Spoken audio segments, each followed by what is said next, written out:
Konnichiwa minasanga, ko nga pala si Tina, may asawang hapon, hindi apam.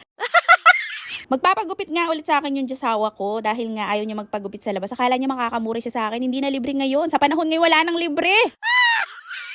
Syempre bumili din ako ng bagong razor para naman maganda-ganda yung gupit niya. Di ako mahirapan.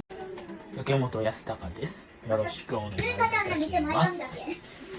Alam nyo ba, dati ang asawa ko ayaw niya sa camera. Allergic talaga siya sa camera. Pero nung sabi ko gusto kong mag-vlog, ayan, nakasupport naman siya. At eto na nga, mag-umpisa na tayo maggupit. お客さん大事してよ。うちも払ったよ。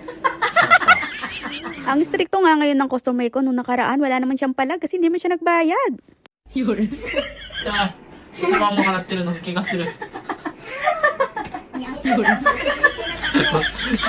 Sinusulit niya nga yung ibabayad niya na isang lapad, kaya ayan panay reklamo. Diyos ko po, buti na lang magbayad ka, kung hindi, kalbo ka sa akin.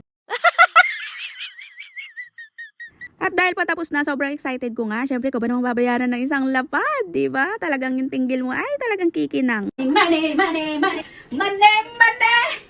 Akala mo tatanggihan ko isang lapad na bigay mo. Hindi ko tatanggihan. Alam mo naman, mukha akong pera. At syempre, pera yun. Walang tatanggi sa grasya.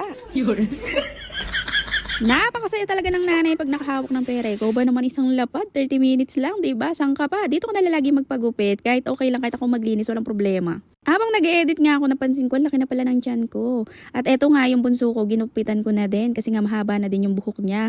Kaya lang sa sobrang gupit ko, kulang na lang, walang matira. Buti na lang wala pang alam sa mundo tong anak ko. Kung hindi, isusumpa ako nito sa gupit niya. Napakabilis nga humaba ng buhok niya. Nakalimutan ko, winter nga pala. Bakit ginupitan ko ng ganito? Buti na lang matapang to sa lamig.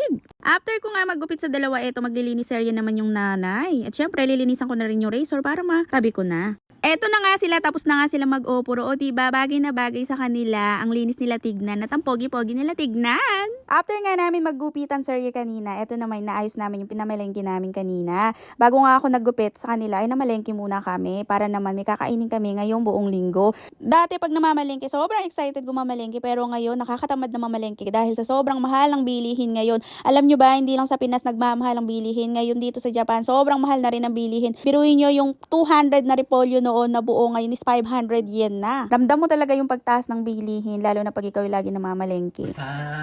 今君は人生の大きな舞台に立ち Pero pag may ganitong klaseng asawa na napaka-positive, napaka-kulit, lahat nasa kanya na ay hindi mo talaga iisipin yung hirap ng buhay at may isip mo na lang napakasaya pala mabuhay dito sa mundo. Kasi hindi sakit ng ulo yung napangasawa mo at isa pa lagi kang pinapasaya.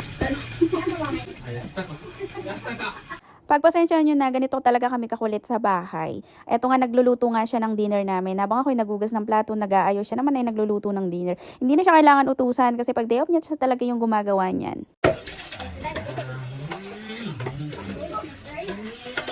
Habang nagluluto nga siya, umiinom siya ng beer. Nakadalawang ingkan na nga siya ng beer, kaya medyo makulit na, tinatamaan na. Bihira nga po pala uminom yung asawa ko. Kaya yung beer niya sa rep ay umaabot ng ilang buwan at hindi rin siya nakikipag-inuman sa labas. Pwera na lang pag kailangan at mga big boss ang kasama. At eto na nga, kakain na tayo mga mare. Eating time.